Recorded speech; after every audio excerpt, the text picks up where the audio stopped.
Hey everyone, and welcome to today's Explainer. I am so excited you're joining me today because we're going to dive into an absolutely amazing passage from the biblical text. Specifically, we're exploring Psalm 71 in the NIV Bible, and it talks all about finding the greatest, strongest, and literally the most incredible safe space ever. If you've ever felt a little scared, or maybe you just wanted a place where absolutely nothing could bother you, you are going to love what we're looking at today. So let's jump right in. But before we really get into what the biblical text says, I've kind of got to ask you to think for a second. Where is your favorite safe hiding place? Seriously, think about it. You know, when a massive, noisy thunderstorm hits and the lightning is flashing all over the place, or maybe you're just playing a super intense game of hide and seek and you want to feel totally protected. Where do you go? Maybe it's under a giant fluffy blanket on your bed, or maybe it's a really cool treehouse in your backyard, or just a cozy little corner in your basement. We all have those special places where we feel completely safe and secure, right? All right, moving into section 1. God is our safe fortress, finding the ultimate hiding place.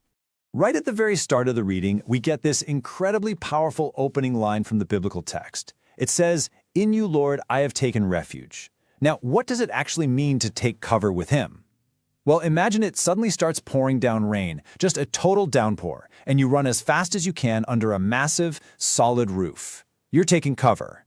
The writer here is saying that whenever trouble comes their way, they run straight to Him, because He is the ultimate cover from the storms of life. Now, the word refuge might sound like a big, fancy word, but it actually has a really simple and awesome meaning. A refuge is just a totally safe place that protects you from danger or trouble.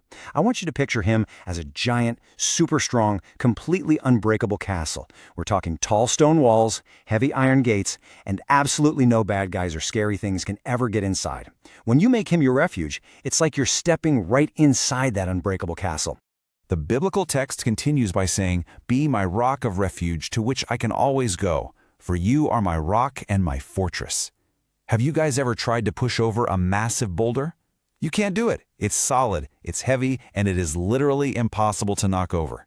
The writer is telling us that he is exactly like that huge rock. He is sturdy, he never, ever moves, and he is a fortress you can always count on. So what do you actually do when you're inside that fortress? Well, you talk to Him. Look at this amazing list of action words the writer uses in the biblical text to ask Him for help. The writer says, "Rescue me, deliver me, turn your ear to me," which basically means listen to me closely, save me, be my rock. These are strong, loud, and really confident words. It shows us that it's completely okay. In fact, it's a totally great idea to boldly ask Him for protection when we need it. He actually wants to hear you ask. Section 2. Trusting Him from the start. A lifelong friend. It is so cool to see how this trust builds across an entire lifetime. The biblical text lays out this amazing timeline. It starts all the way back at birth. The writer says they've relied on Him since they were in their mother's womb. Then, as they grew up into their youth, they found hope and confidence in Him. And then, looking way ahead to old age, the writer confidently asks Him not to ever leave them when their physical strength fades. It's just a beautiful picture of trusting Him from the very day you were born all the way to the very end. Next up is section 3, praising His splendor every day, using our words for good. So, the biblical text talks a lot about declaring His splendor. The crucial point here is understanding what that big word actually means. Splendor is something that is incredibly beautiful, magnificent, and just totally wonderful. When you look up and see a glowing sunset full of bright pinks and purples, or you look through a telescope and see the rings of Saturn, that is splendor. Declaring His splendor simply means using your words to talk about how awesome and magnificent He is. And because He keeps the writer so incredibly safe, their natural reaction isn't to just sit around quietly. Check out this text. "My mouth is filled with your praise, declaring your splendor all day long." Imagine being so happy and feeling so safe that you literally can't stop talking about it. The writer is singing, shouting, and telling everyone about His greatness all day long. When you really realize how strong your fortress is, praising Him is just the natural thing to do. Moving right along to section 4. Calling for help when scared.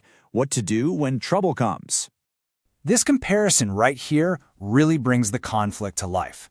On the left side, we have God's fortress. It's full of righteousness, rescue, and hope. Sounds great, right? But look over at the right side. The biblical text describes some very real, very scary challenges happening outside. There are wicked and cruel enemies conspiring together. And these enemies are actually saying some really mean things. They're trying to trick the writer by whispering lies like, God has forsaken him, no one will rescue him. They wrongly think that he has just left the writer all alone. But do you think the writer just gives up when they hear those scary lies? No way. Look at this incredible quote from the biblical text.